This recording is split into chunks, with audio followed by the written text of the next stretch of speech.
My main thing, the things I wanted to achieve in football was to get trophies, but do it in a nice way.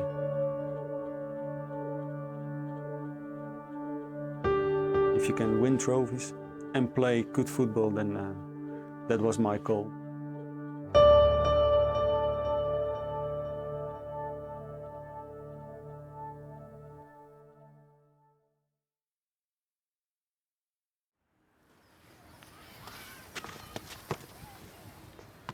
I think I started playing football as soon as I could walk, which was quite early, of course, but to play serious football with kicking and stuff. They told me I was about 5, 6 when I wanted to join a team already, so I was at an early age. I've got 3 older brothers in my family, so the weekend was all about football. Training during the week, but you had school and work, and in the weekend it was all football. When you play football with a lot of friends, we used to play on the street, of course, on stone and everything. We didn't have the small football courts like you have nowadays.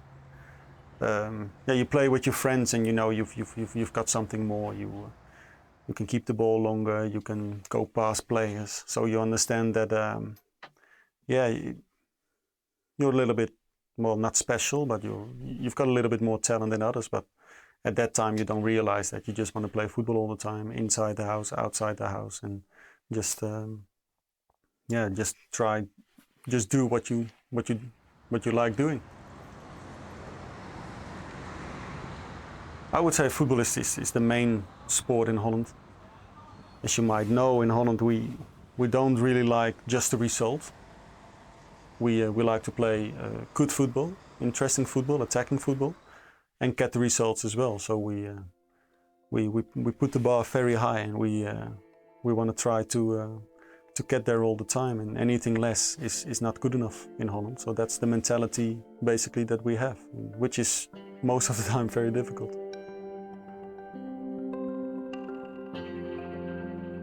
We had many Dutch players who a player would look up to, a young player who would look up to Johan Cruyff, for example. That was, for me, a player I like to watch. A little bit later when I nearly broke through in the first team, it was Marco van Basten. Looking abroad, it was Glenn Hoddle. That was my the main player that I enjoyed, because he stood out in that English game, I thought, with his technical skills and the way he can control the ball. He was two-footed, so it was that was the sort of player I was interested in, and I really tried to copy a few things of that style of playing.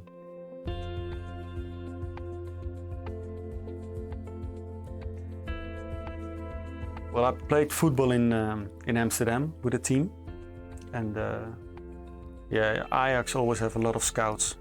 Especially that time, it was nearly all of them were in Amsterdam scouting. All those scouts looking at the pitches, looking in the weekend, and I played at a team at a club which was next to Ajax, where they used to play in the stadium, and there were a team manager from Ajax was sometimes coming to my club, and he was watching me and said, "Would you like to play for Ajax, or at least have a training session, see how it goes?" And as soon as I did that, they were confident that I should come to Ajax at that time. And, they asked me, and I did it, and that's when it started. And I was 12 at that time. When you grow up at Ajax, you know that it's tough. It's tough because it's a system as well that at the end of every season, the coaches decide if you can stay for the next season. So that's the mentality, you get that mentality through that. To be a professional is more a personal thing, is more a family thing than what you can learn, I think. It's more the discipline you have within yourself or within your family. I always had that. I found my goal was to be a good footballer, and at least for the next training session, that's how I was thinking. I want to be the best. I want to be better than the last training session. So then you started to live your life a little bit like that. Even at a young age, you go to bed early. You know what you're eating. You know what you're drinking. That's the idea of giving everything for professional football. And at a younger age, to give everything to be good at what you do, at your sport.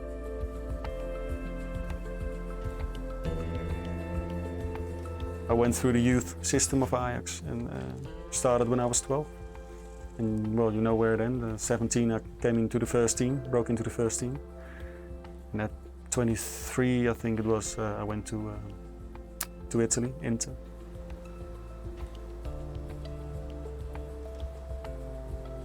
Inter was a very interesting time because I came from Ajax.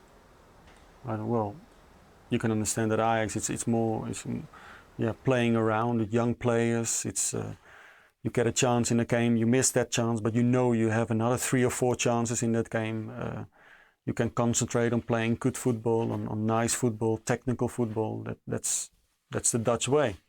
And then you go to Inter, and Inter is typical professional club in a professional league, where you don't get 4 or 5 chances in a game. You only have 1, and you need to score that goal, otherwise you get hammered and you're a bad player. And so I learned a lot in those 2 years in Italy to treat football more professionally, to be focused on the chances that you get.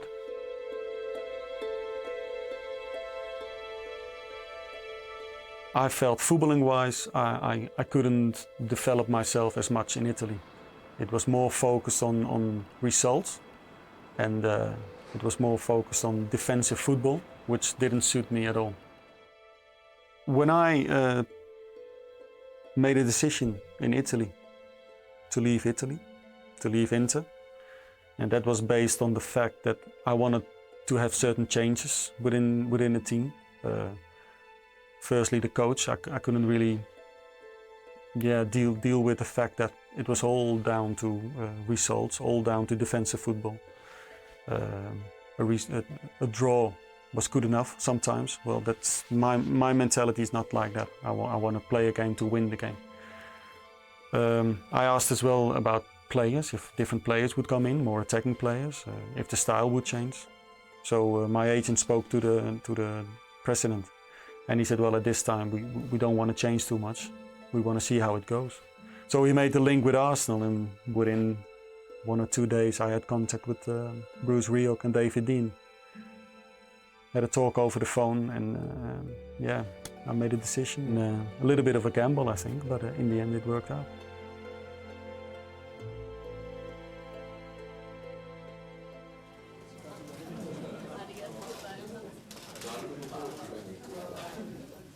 I knew that Arsenal was called Boring Arsenal, but I thought there were very interesting players there. And I could see myself fit in that role perfectly with the players who were there. And then there's always been a little bit inside myself that always wants to prove. I always want to prove myself. And it was a little bit of a challenge as well. For example, they were asking me if I wanted to go to AC Milan at one stage before I went to Inter. I said no, because Van Basten was there, Rijkaard was there, Gullit was there. So there would be nothing from me there. It was just them plus Bergkamp. So I always thought it was a challenge if I could go there to Arsenal and really make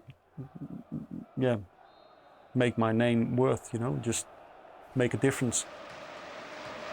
The Arsenal supporters here in their tens of thousands. And look at that. The number 10 shirt with God above the number 10. That's what they feel Dennis Bergkamp can bring, some divine inspiration. Arsenal and Middlesbrough emerge into the sunshine at the start of a brand new Premiership season which sparkles with promise. Dennis Bergkamp is here at Highbury. David Platt back in English football as well. It is a perfect setting, a packed stadium full of anticipation.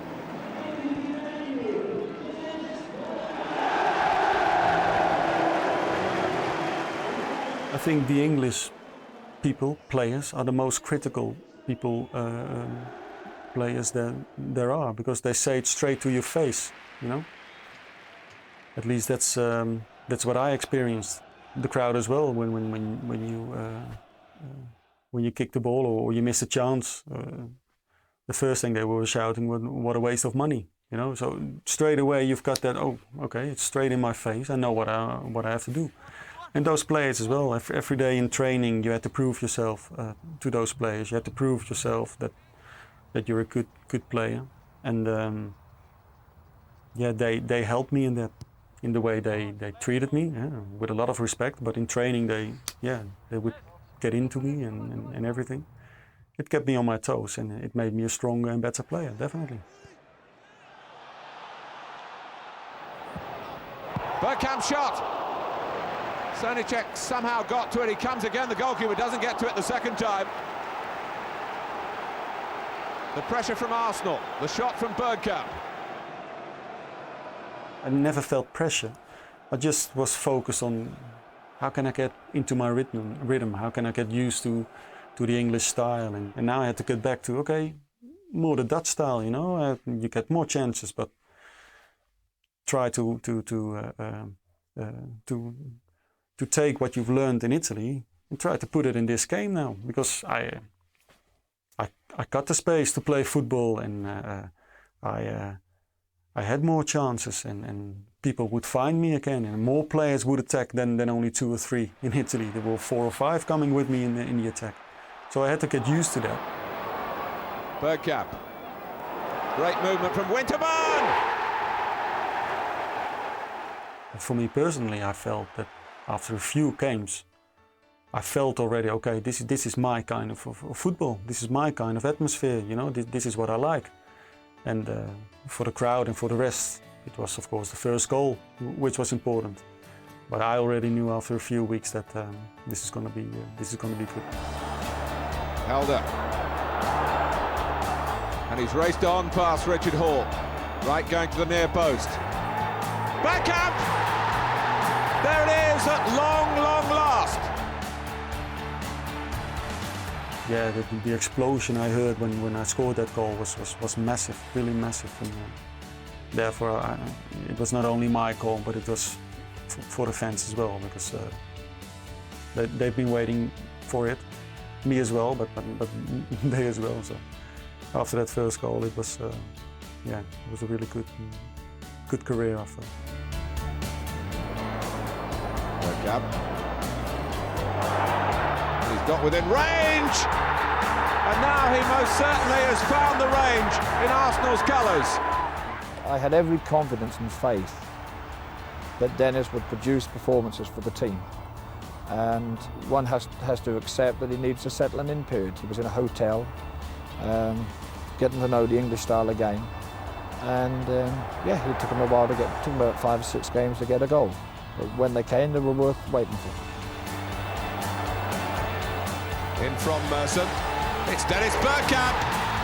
He's steered it in. Bergkamp. Well, Barnsley were very slow to get to him, and that's the price you pay against a player of that amount of talent. Dixon on the move. That's a brilliant goal by Bergkamp. And there's no flag. Dennis Bergkamp again. So, after a season away from European action, Arsenal know that a win today will bring a place in the UEFA Cup next season if they can beat relegated Bolton. If the Gunners don't win, Spurs could sneak into a European placing. Platt, Arsenal need another goal. 1-1 isn't good enough. Bergkamp, oh, it's a beauty!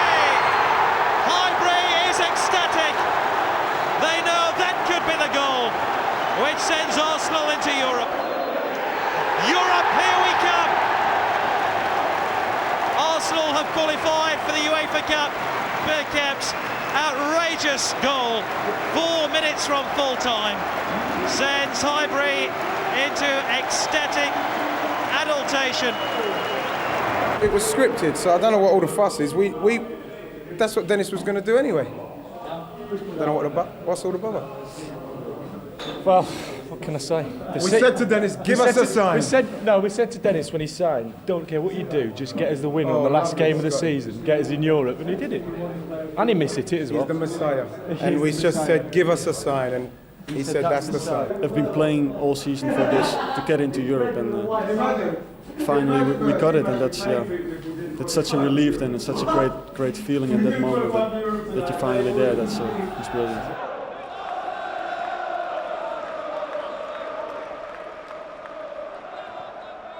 The Arsenal manager Bruce Rioch was fired today, 5 days before the kick-off in the English Premier League season. The board is to announce his replacement shortly.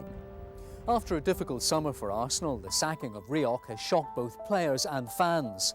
The club say they'll have the new manager in place shortly, but the removal of Rioch just 5 days before the beginning of the new season is bound to have an unsettling effect on the side. At the time, when Bruce left, Bruce Rioch, all those thoughts about Italy came back again for me, where a lot was promised. I was promised there as well that we would play more attacking football with more attackers, more strikers. So you lose a little bit confidence in people who are in charge. My first reaction was, oh, wait a minute, this is not right. What's going on? What's going to happen? The minute I heard that Arsene Wenger would come to the club, I had a different feeling, because I knew Arsene Wenger when he was a coach at Monaco. That more or less made up for the fact that Bruce Rioch had to go. But still, it was a pity, because I always felt that he helped me a little bit in my first season. We talked a lot about English football, about the past and how it was now and everything. So it's always difficult to see someone like that go. And as soon as Arsene came in, he changed a lot in a positive way, and helped, of course, to get rid of that boring Arsenal name. We had the same idea about football. We like the creative style of football, the attacking style of football. And off the pitch, we like the discipline to give everything for football. It took a little bit of time to get going, but straight away you could see his plan, what he wanted to do. And I think he would say that I was in that way the ideal player, because the way he talked always was, you have to give everything on the pitch. Every training session you have to give 100%. Every game you give 100%. Attacking player, intelligent player. Off the pitch you gotta have the discipline. It was good from the beginning, and it only grew and grew, and in the end we respected each other a lot for that.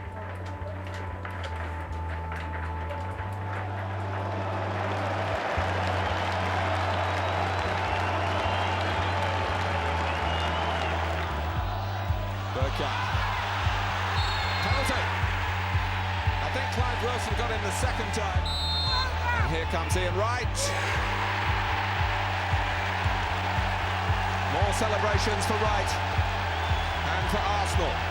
The name up in lights again. Well, in theory, Tottenham should throw the ball back to Arsenal, but they've gone for a goal and got a goal. Andy Sinton. You know, as a player, those are special games. Whether you play in Holland, when we play Ajax against Feyenoord, which isn't really a derby because it's two different cities. Then you got a big one in Italy, of course, in Milan with Inter and AC, which was more massive, a lot of fans, a lot of noise and everything.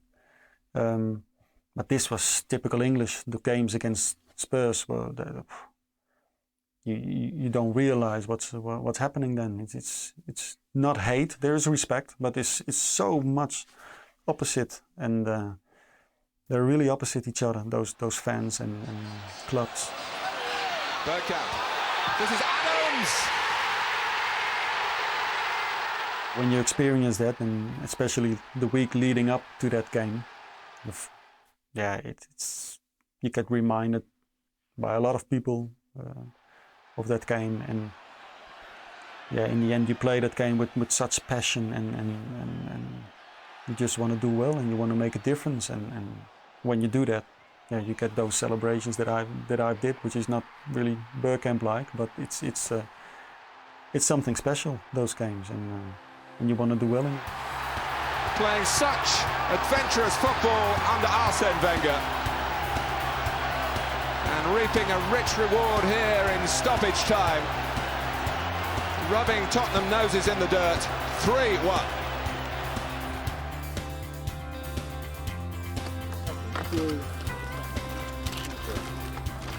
Straight into the front, there you go.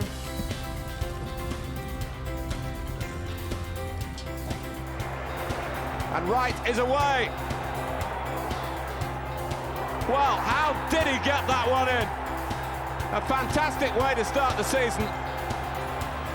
Bergkamp. Coventry not off the hook yet, that's Vieira. Goalkeeper's lost it, goal for Ian Wright.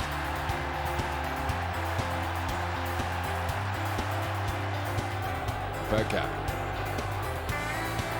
Well, he's found some space to run into. And Southampton rather trailing in Bergkamp's wake. That's a very special goal indeed from a very special player. Bergkamp. Benali trying to hold him off, but he can't. Well, that could be even better than the first one.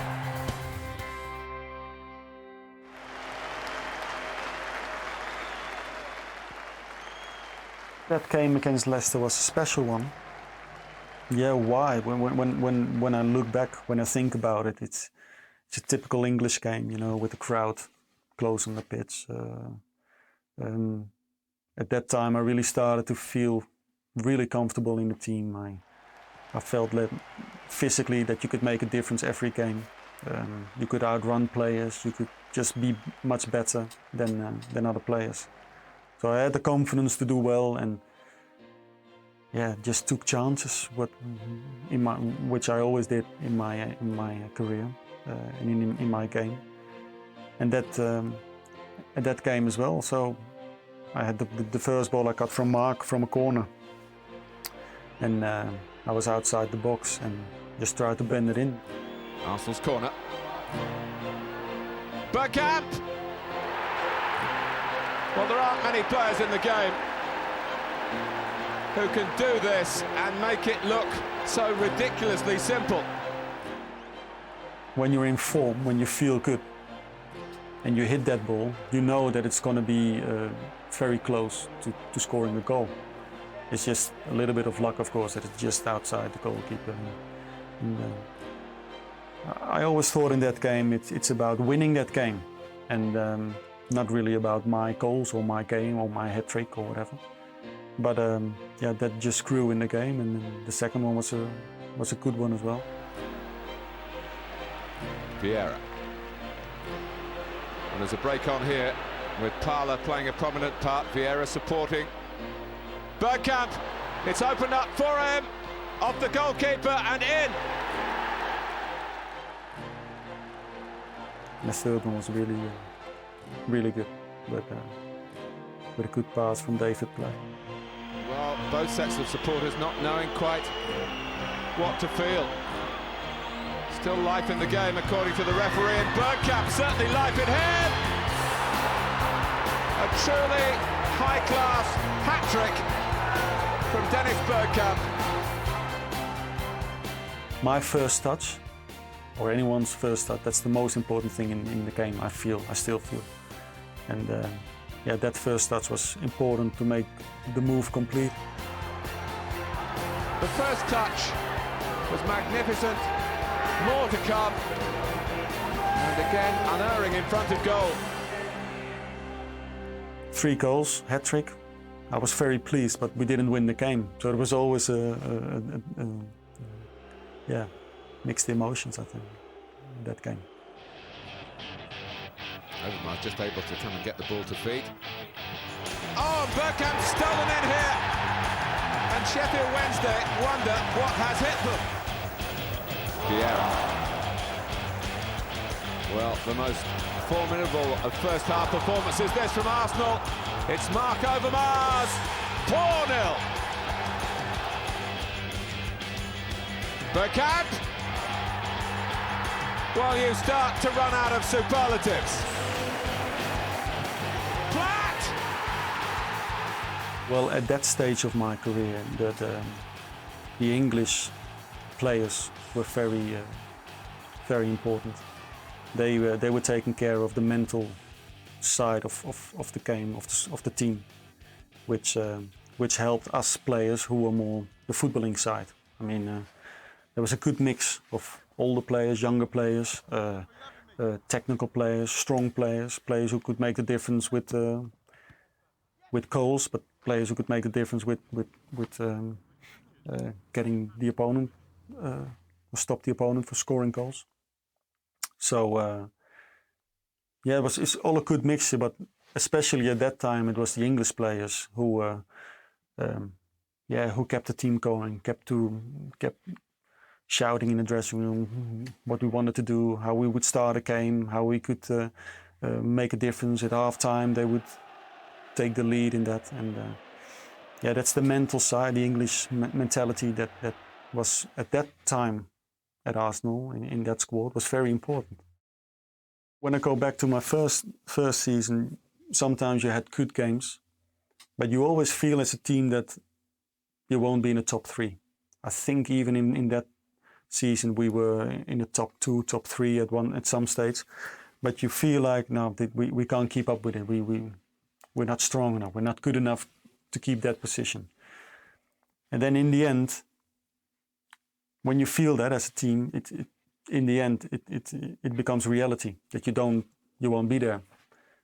In that season, in '98, we felt like, no, wait a minute, we don't get enough out of this. We don't get what we really should be getting. And so we kept training, we kept doing our thing in training. We had players who were growing in confidence, in form, and in the end, it's a mix of doing well in training, focus on your own game, plus getting closer to the opponent, to the ones you're chasing, and yeah, that's a mix. That they get nervous, we really start going, we win our games, we get closer, the gap is getting closer, and yeah, in the end, it was our season. And Arsenal have the chance here to seriously reopen a championship race, which until recently looked a formality for Manchester United.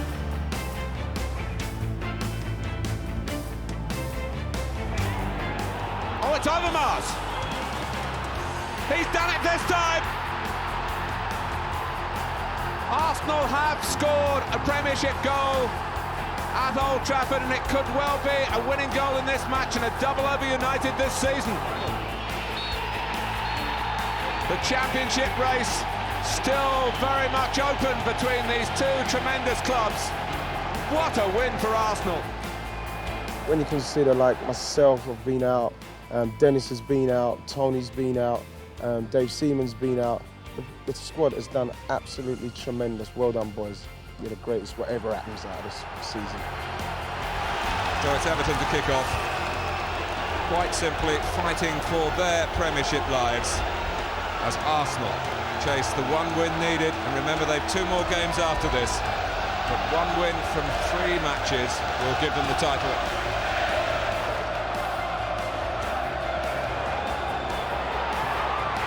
Oh, it's in! Adams and Bilic at the far post. And Overmars is still going forward.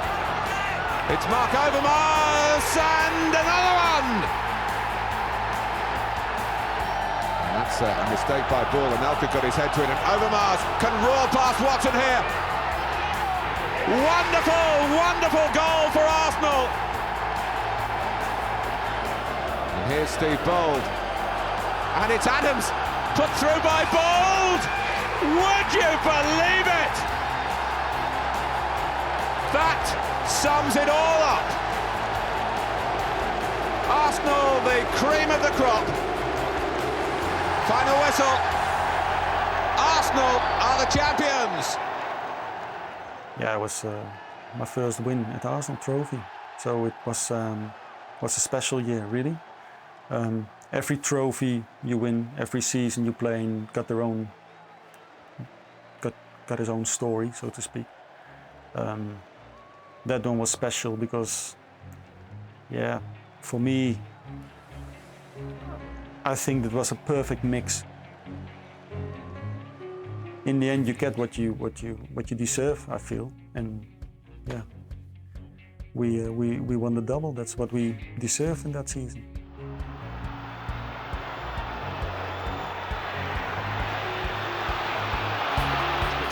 Over the top, Overmars gets the better of Pistone. Can he beat Given? He can! And Arsenal have taken the lead in the cup final. Through for Anelka, who is onside and away from Howie. He's also on target, and Arsenal are on course for the FA Cup. Not only that, the double. Paul Durkin blows his whistle, and the Gunners have done it. Having won the Premier League title, Arsene Wenger has led them to the FA Cup as well.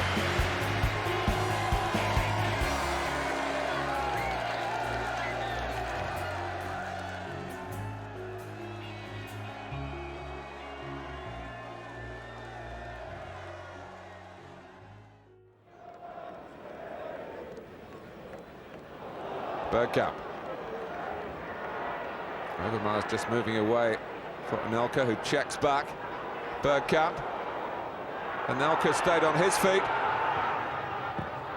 Oh, and Dennis Bergkamp back for Arsenal today, and back at his very best. When you talk about teams, just talk about the 98 season where we, it was our season, 12, 13 points behind, but we would still do what we were good at. I think that season, the 99, was Man United season. I think they won the treble, and no matter what we were doing, yeah, they would do something better. Seconds away, round two, for another showdown between the heavyweights of English football. Arsenal, as cup holders, put their trophy on the line once more. Keown, best of clearing headers. Beckham picks it up. Sheringham ahead of him. Picked up by Teddy Sheringham. Beckham in support. Beckham will try one from distance and scores for Manchester United. Bergkamp spins away from Dennis Irwin with ease and tries one, and Bergkamp equalises for Arsenal. Manchester United's lead is wiped out. Keane goes in on Overmars. He's already been booked, and David Ellery has gone straight for the yellow card, and the captain is off. It's all going wrong for United. Arsenal pressing late on Parler, up against Phil Neville, who challenges Parler, and the referee has pointed straight to the penalty spot. This to send Arsenal into the cup final. It came against their menu. Bergkamp against Schmeichel, who saves! Manchester United will not be beaten. Thinking about that, I had a little bit peace with it that I missed that penalty. But to be fair, it was the first time in my career I was really down for a few days. Really, that it took me a while to get going, because yeah, I think we were playing against 10 men. That was the chance for another trophy, yeah, for another success. And I was responsible for missing that penalty. Vieira, he's given the ball away to Giggs. Ryan Giggs picks it up for United, space ahead of him. Easily past Vieira and Dixon. Keown there as well. Giggs is still going. Ryan Giggs! Oh my word! Manchester United with 10 men have retaken the lead, and it's Ryan Giggs with an outstanding goal. At that time, I was ready to stop football, for example, but it was really a good learning experience and a good process after it, the days after it, to get back again and start doing what I wanted to do, and that's playing football. And as soon as you have your first training session on the pitch again, the next day or the day after, you just do again what you're good at. You want to play football, you start thinking about football, and slowly that fades away, that penalty. And it always is in the back of my mind, of course, because it was a great opportunity. But yeah, it fades away. And I remember at that time that you never know if you get another chance like that to get a trophy. And yeah, as soon as you get another trophy, you completely forget about what happened before.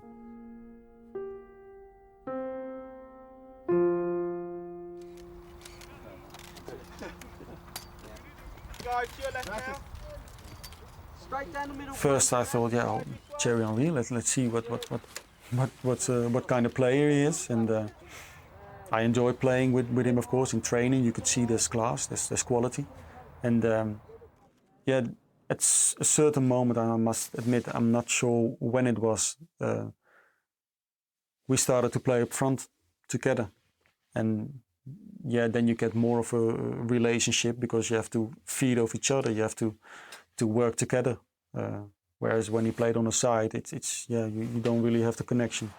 But now you really, yeah, you're the two up front, you know, and the striker, me behind, and then you have to work together. And yeah, I really loved playing with him because at that time, the way I play, I always need a player who could finish, you know, who could score goals. So I could feed him. I could feed him with passes and play together, 1-2s, everything. And he got the intelligence and the pace and the strength to be such a player. So I really feel we made each other a better player. Adams coming further forward. Henry! Well, that is a fine first goal for Arsenal, for the young Frenchman. And here's Henry. Henry's through! Henry. Still Henry, the opposition just melted away from him. When I look at all the players I've played with,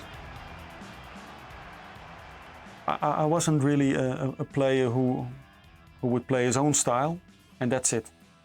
Again, that's the adventurous thing within me, that I want to adjust myself to make the other striker a better player. So if that would be a player who would drop off all the time to get into the ball, I would go further, I would go behind. But most of the time I played with players like Ian Wright, Anelka, Thierry, of course. Those sort of players would go to score goals. They would go behind the defenders, and I would feed them. And I love that. I never had the feeling that I wanted to be the top scorer or I want to be better than that striker. I enjoyed playing together with those strikers and yeah, to connect with them, to make that work, which make the team better. So therefore, I never really had a problem with other players, with other strikers, and yeah, and to be honest, to play with Thierry Henry, I mean, the way he played, I mean, there isn't a weak thing about him. That it's just quality. He's got everything, and yeah, you can play him in his feet. You can play behind the defenders. He had the pace. He can score goals, and he got really into scoring goals. So yeah, I was happy with my role, just feeding him and feeding off him. Return by Thierry Henry, what a strike, and surely now Arsenal are on their way to the UEFA Cup final, their first European final for 5 years.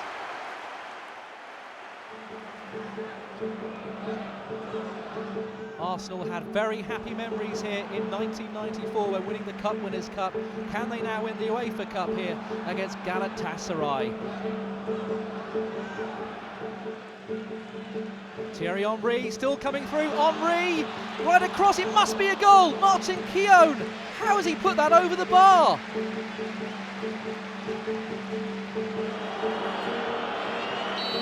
So here goes Popescu, and he's won the UEFA Cup for Galatasaray.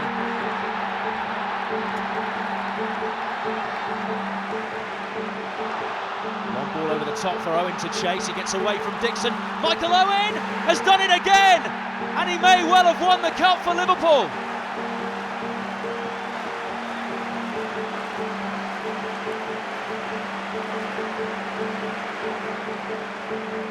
It was a difficult time, but yeah, it's looking back, it's normal as well.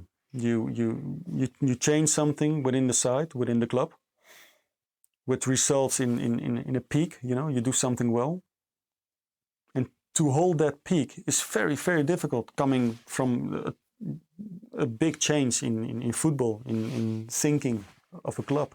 Everything was changing at the club, from a new training centrum and different players, a lot of foreign players, different coach, different way of football, different sort of sponsors who would step in. It got bigger and bigger. So we got that peak in '98, but couldn't really hold it for too long. So we dropped, but we didn't drop totally back. We dropped into second place or third place, or just missing a final, or just not winning a final, you know.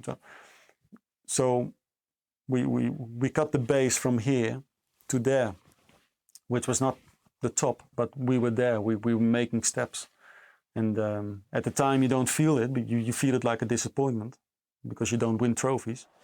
But as a team, we were still growing. As a club, we were still growing, and yeah, as players as well, we were still developing and getting better and better, and which resulted that we were from that time always first or second. We never dropped at that time, which is a big step from what we were before.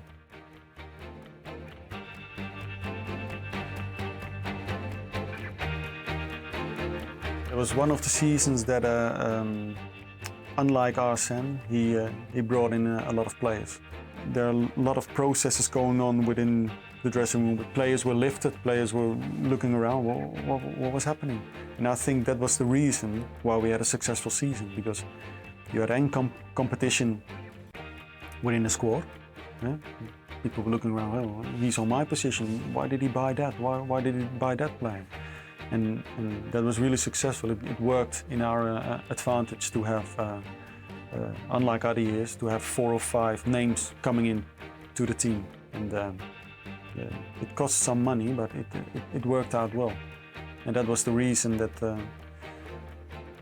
yeah, as I said, every week, every game, there was, yeah, who's going to play, who's in the squad, why am I not in the squad, why am I not playing? And it worked in a positive way. It can also work in a negative way, but in that season, it worked.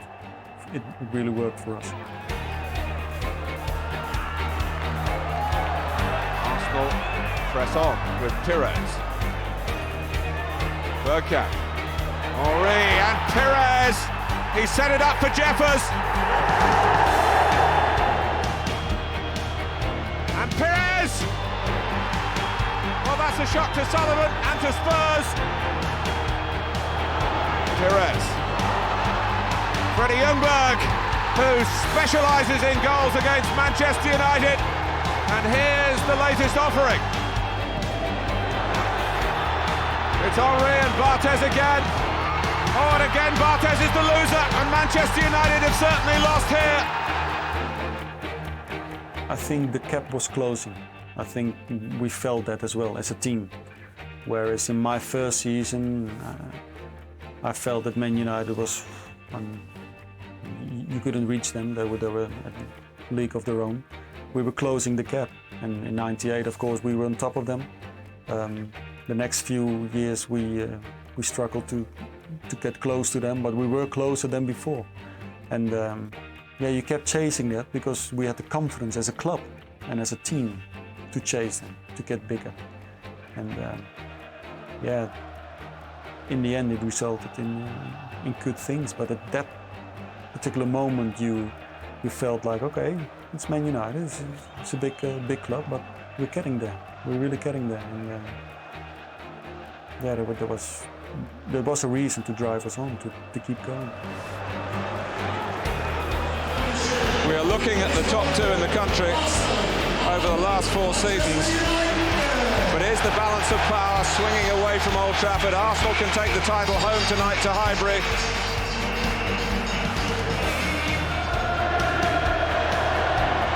Mistake by Silvestre. Walter has got plenty of pace. Ljungberg. It's Freddie Ljungberg again. Push out by Bartes. Wiltor! Arsenal have scored yet again in the Premiership, and this could be the most crucial goal of all.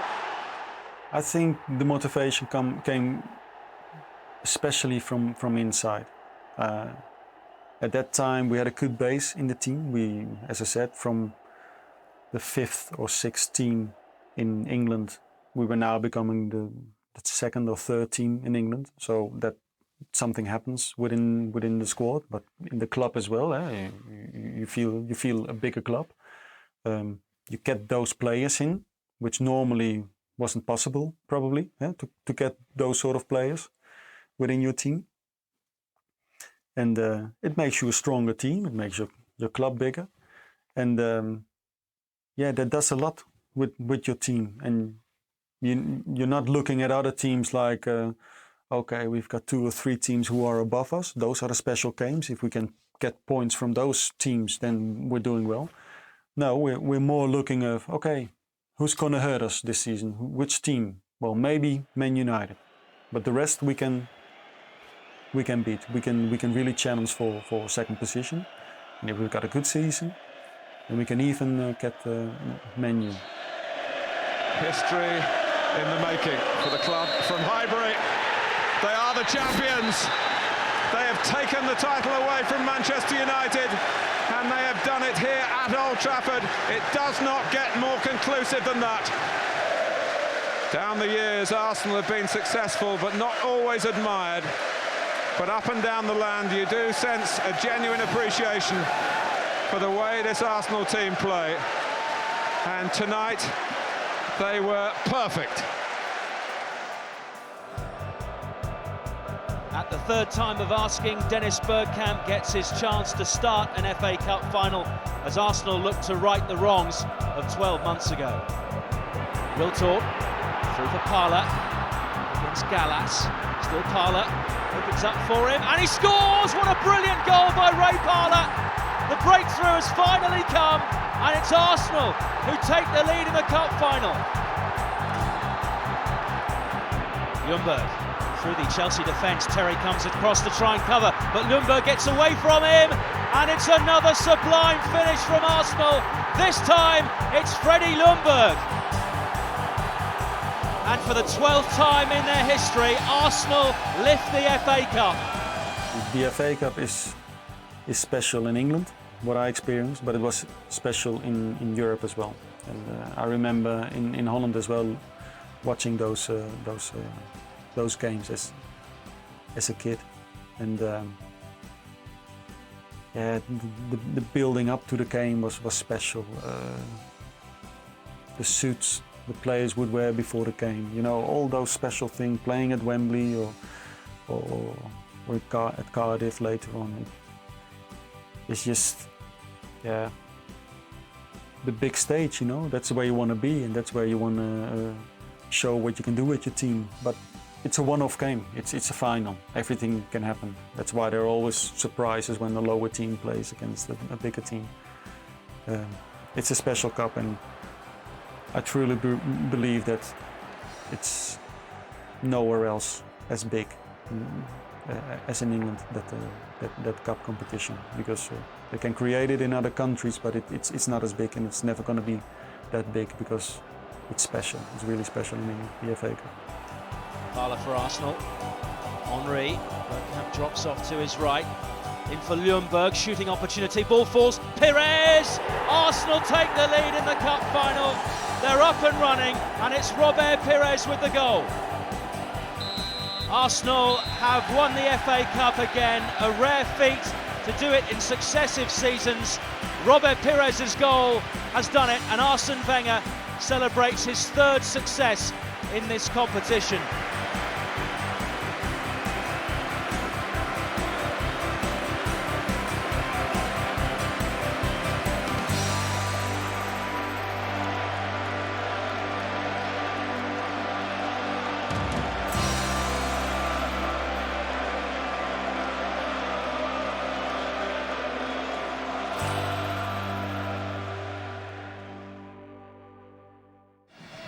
Now, Arsenal have become the first club in 115 years to go through the season unbeaten in the top division. The Premiership champions beat Leicester 2-1 at Highbury this afternoon to match the feat last achieved by Preston North End back in 1889. So the old rivalry resumes. This time it's Manchester United defending the title they took from Arsenal last season. Even at this stage of the campaign, the stakes are high.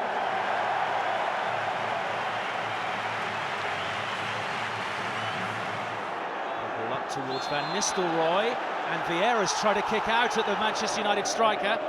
Van Nistelrooy climbing all over the Arsenal captain, but it's the reaction from Vieira which has attracted the attention of referee Steve Bennett, and he's given Vieira a second yellow, which culminates in a red card. United coming forward, Neville towards Forlan, who's gone down under a challenge from Keown, and it's a penalty. Ruud van Nistelrooy to draw first blood in the title race, or not? Football is based on sometimes on luck, but most of the time, and I think it was Sir Alex Ferguson who said that all those decisions from referees or all those moments with the ball over the line or not, it evens itself out during a season. And we felt that in that season as well with that particular game. I think we deserved to get a point out of that game. So it's only right that ball didn't go in. It was always going to be an invincible season when you have those moments, you know. You get those decisions in games, you get those moments in games that it goes your way instead of the other way. And I just feel it's because we deserve that. Darting into the centre from the right-hand side. He's all the way across the left in space here. And what about that from Gilberto? And what about that from Arsenal? This is exhibition stuff. Pires. Oh, what a shot! It's a fabulous goal from Robert Pires. Parler. Henry. Here's Pires on the prowl again. Oh, it's Touré! And it is 4-1 to Arsenal at Ellen Road again. Terrible mistake by Craddock, and Vieira's in, and Henry! Here's Reyes. Henry, long way out. Oh, it's flashed in. It's another extraordinary goal from Thierry Henry. At that time, of course, you're the team to beat. I mean, that's normal. You got a different place in general football. They see you now as the one to catch, and therefore every game gets harder and harder. And sometimes you can deal with it, but sometimes you can't. Jules Court. Gerrard, and turned in by Hopia. 5 minutes in, just what Arsenal could do without. Taken back by Pires. Over the top of Thierry Henry, equaliser. This is Gerrard, and that's a good ball from Michael Owen, and Liverpool are back in front just before half-time. Yeah, at certain times you just don't have enough to compete with that, and at other times you grab something, you find something extra within your team to make up for it, to make the difference again, and to go that step higher. And yeah, the good thing is, of course, that you can do that sometimes, and that's what you have learned from the previous years. That you take that now, yeah, to help you in certain games when you mostly need it. Ori, faced by Juve and Harman, played it in for Ljungberg, played it on for Pires, 2-2.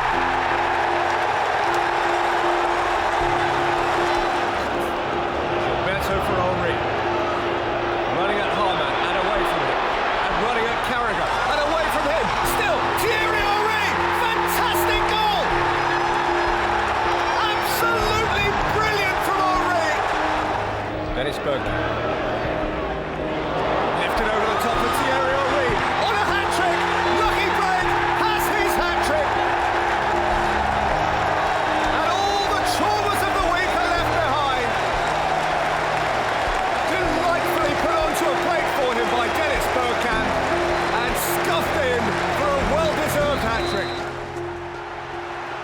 I think at that time, at that season, we not only closed the gap to Man United, but we went past them. And again, that was the feeling we had inside the squad. And we had a lot of players at the peak of their careers. We had a team who was at the peak of, you can have a team together for 5 or 6 years, and there's always 2 or 2.5 years where the team is really peaking. Well, we were at that moment then. Before a game, you know you're going to win that game. It's just a matter of how many goals you're going to score and how big the victory is going to be. And in that season with Arsenal, I had the same feeling like today we're going to win. It's just a matter of how much. It's just a matter of how much goals. And even I got a feeling I can score 2 or 3 goals, for example. That was the feeling with me. And I think that was the feeling with a lot of players, which makes you, invincible in the end. And that, I remember saying that in that season as well, that it's unbelievable when you know as a team how strong you are and what you can achieve. And what we have done in that season, it's probably will take some time till someone can do that again, because it was really special. A moment in history is in front of us. Newcastle beat Chelsea 2-1 to set it up. Just a point now will do, but Arsenal will want to do it, as they have all season long, in style. Jackson to take it. And going towards the near post. Gardner coming round the back. And Ori ran away from Tottenham famously at Highbury. To score from a starting position similar to that one, but on this occasion he's looked for Bergkamp, who looks for Vieira! We felt they wouldn't settle for the draw. Yet again, Arsenal in a matter of seconds have turned defending into classic counter-attack. There's the conductor centre stage. Bergkamp, Vieira, for Perez, 2. What a goal. What you're seeing here is what we've seen all season. The sheer class of Arsenal. It's a Redknapp. It's a super goal from Jamie Redknapp for Spurs. Robbie Keane deep into stoppage time. Scores 2-2.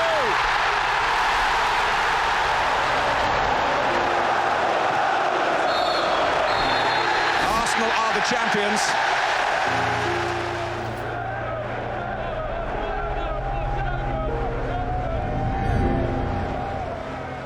What I must say from that team in that season, and I feel it's related to each other, that many times that season we would go out to dinner with a certain group of players. 7, 8 players within that team would go out with their wives and girlfriends to have dinner. And that was the connection within the team. You know, we were all friends. We were becoming friends. We were becoming very close, and we had a goal. You know, we had something that we wanted to achieve, and because the connection was so good, you really helped each other when you got in bad times, but you celebrate in good times because it was like a friends team, you know. And of course, it was special to win it over there, and that made it special. So, overall, that was a fantastic way of to finish a fantastic season. Not one single team has gone through an entire season at this level without losing a game. Today, Arsenal are on the brink of making history with an achievement that may never be repeated.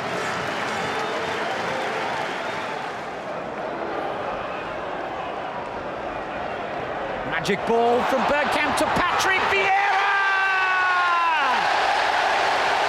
The captain fittingly gets the goal that might make history.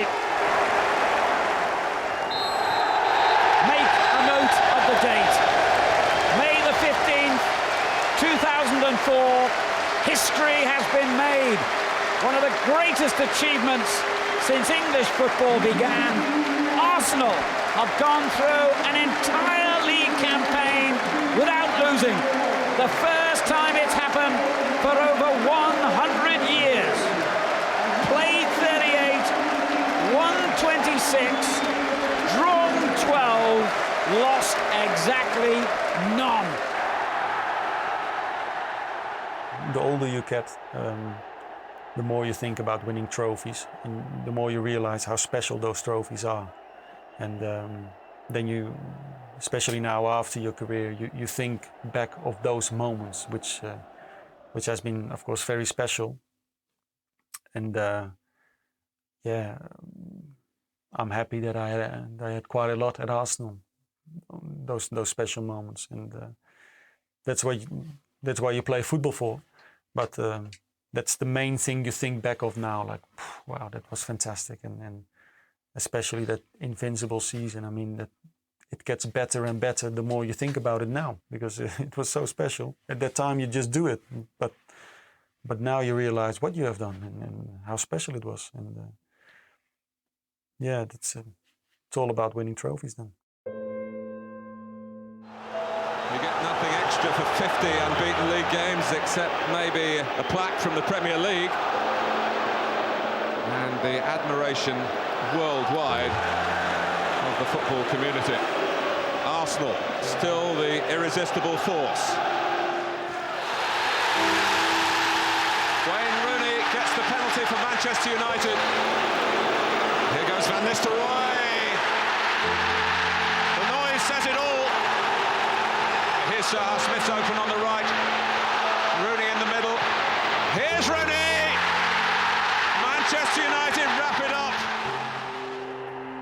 I knew basically that it will take a time to heal, because it's like a wound that's opening, you know, losing a game like that, and took a while to regroup again and to go for a challenge again. Trying to get to Terry. And the final touch was from Ida Gudjonsson. It's 2-2.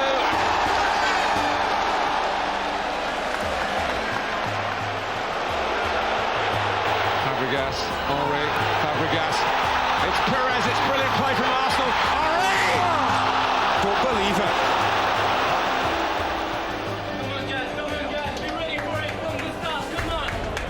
With Chelsea being the third-party poopers in the Premier League, there's even greater significance being placed on the only trophy on offer to these old foes.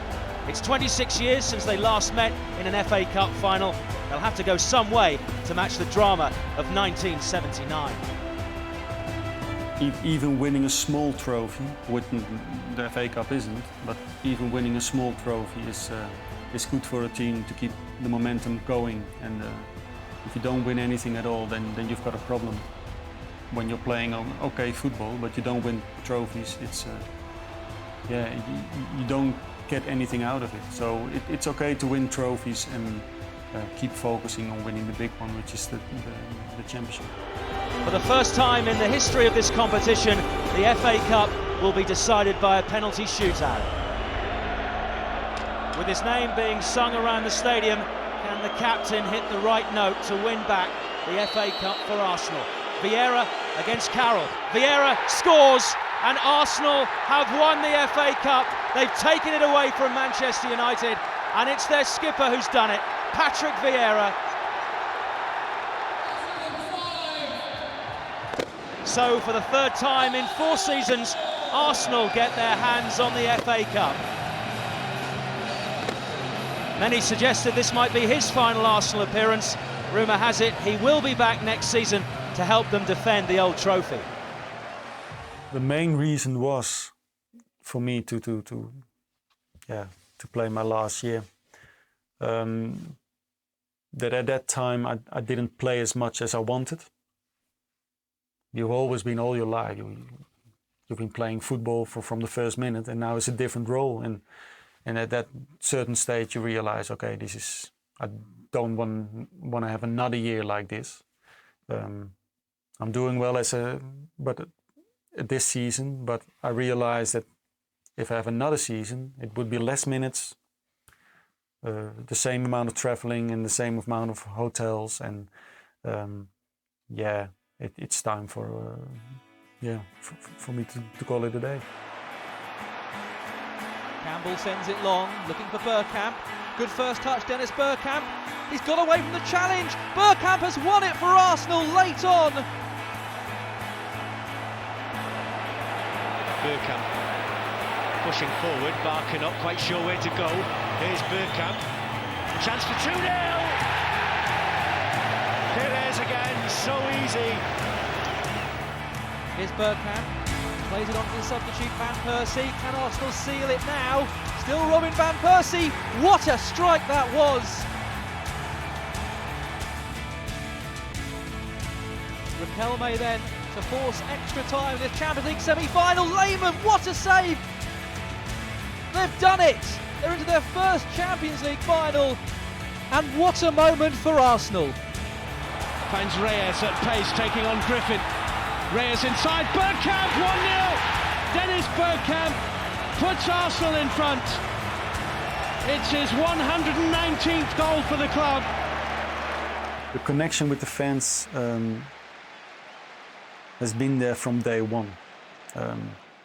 Mainly because they're passionate about the game, but I feel they're passionate about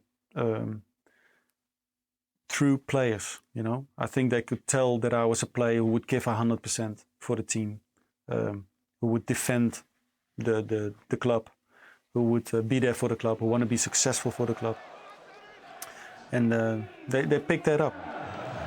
The countdown has begun towards the end of the 93-year history of Highbury. This is themed as Dennis Bergkamp Day. He's one of the Arsenal substitutes, and his testimonial will be the first match at the new Emirates Stadium on July the 22nd. And in the crowd today, it's all orange, as a mark of respect for the 11 years that Bergkamp has been an Arsenal player.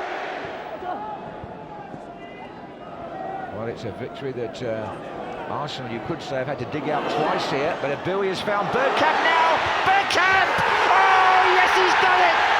Oh, what a moment for Dennis Bergkamp on the day that the game has been dedicated to him. And absolutely typical of the quality he's shown these Arsenal supporters over the last 11 years. Honest fans, honest people. And therefore the connection was there, and yeah, that resulted in many good years, a lot of respect from them towards me, and in the end it was the fans' idea to have a Bergkamp Day, and that's special. This is a big honor, and that relationship between me and the fans has always been there, and it was top. It was really really good. The Gunners about to come out at this ground for the last time before they upgrade from this stylish, but in today's terms small, stately home of football to luxury accommodation nearby. But the focus here is on the Gunners, who need a better result than Tottenham's at West Ham. If they get it, then fourth spot is theirs. It was massive. It was a massive week because a lot of things were happening, and I was glad that it took a little bit the focus away of me, because it was last game at Highbury. It was a big final coming up, massive for the club. So it took a little bit the focus away, and that helped me because I could just fit in there, have my own thoughts, but still do my job. And emotionally, it was of course massive. I mean, Champions League final, or I haven't been, I never been in one. Final game at Highbury, which was my final game at a home game. So it was quite impressive, but in the end it was all about football, which I enjoy, so I could really deal with it. It's getting better and better for Arsenal, because the applause for Dennis Bergkamp has got even more intense because West Ham have gone 2-1 up against Tottenham at Upton Park. And that is it. Football is finished at Highbury for all time.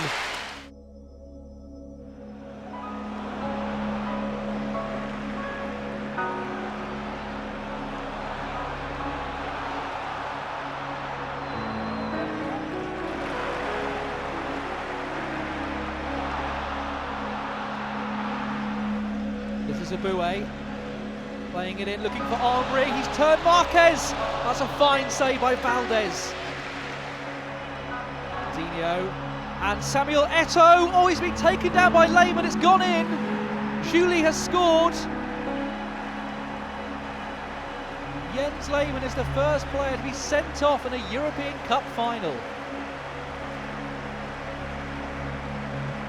I felt personally that the curtain came down when Jens Lehmann was sent off,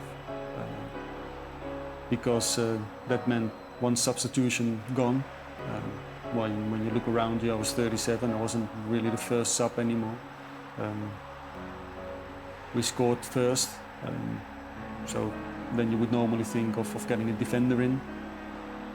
So personally, I felt my chances going, and as a team as well, of course, because we didn't have the power anymore to step over it and respond to their coach. Heartbreak for 10-man Arsenal. Belletti's first goal for Barcelona, and is that the Champions League going back to Spain? In the pouring rain of Paris, Arsenal trail by 2-1. It was frustrating because this is the one trophy I would have liked to have to win, and to be part of it would be even better, of course, to play in that game.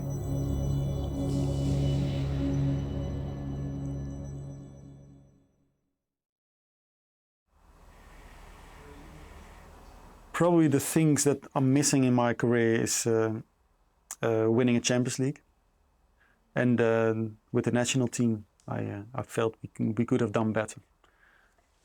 But apart from that, to win all those trophies with Arsenal, to have all those games, if you look at my career, at a young age, playing for Ajax, breaking to the first team, professional career starting at Ajax, move abroad to Italy, move abroad to England, where I had 11 years with a top team, and I felt really add something to the team, make the team back better, made the club back bigger.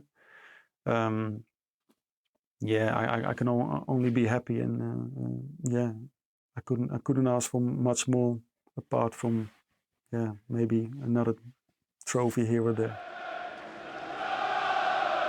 Now, ladies and gentlemen, let's welcome him to the new ground. He's simply a legend. Ladies and gentlemen, Dennis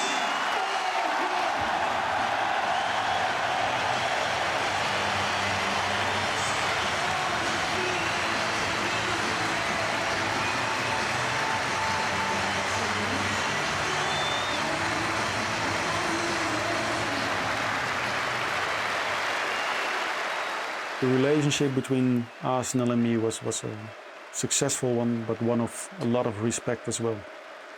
And to give me that game at the Emirates is immense. I mean, if you think about it, normally it's done for 10,000-20,000 people at Highbury, or if you're lucky, more. That was my one wish as well, to have one more game in that big stadium, because I was part of that Arsenal team that in the end resulted in a big stadium, you know, with a lot of fans, and Arsenal deserves a stadium like that. And I felt I was part of it as well, and I was the only player who would miss out to play in that stadium. So it just makes you special that you get something that you get a lot back of the club, and this is one gesture that it makes you proud, it makes you feel special, and makes you realize what you've done for them.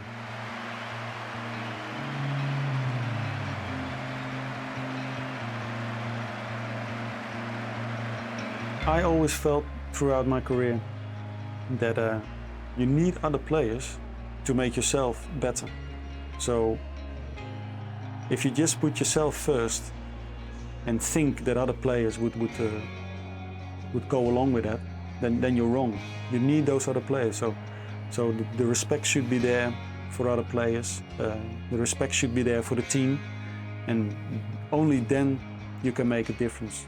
That's how I always feel. Of course, there are other players who think they can do it by themselves, but I feel they're wrong, because that could go well for 1 or 2 games. They could be the best player there is, but they won't win trophies at the end. No chance, because you need a team. And that was always my first thought. I want to have the respect of the other players, of the team, and then I could be a good player. As a young child, you want to be a professional footballer, and that's the dream, you know, being at that stage. But yeah, that it would be this big and so successful for a long time, I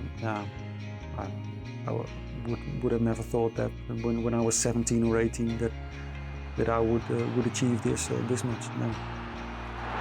Bergkamp suddenly changed pace through the centre. It's Bergkamp. That's magnificent. I like to see it all perfect, you know. I never played my perfect game. I always think there's room for improvement. I always think of what I could have done better. Not taking away that I'm very proud of the things I've done. Yeah. Otherwise, you're struggling within your head. You have to be happy with what you do well, and I can understand it. But I'm always trying to improve, and I think that's the main thing with those trophies as well. That you're always thinking, oh, where was the chance to win another trophy, or where could I have been better, or what could I have done better, like the penalty, for example. Hit it in the other corner, no problem. But that's the thing. That's the thing. But saying that, I'm really happy with what I've achieved, and yeah, I had a great career.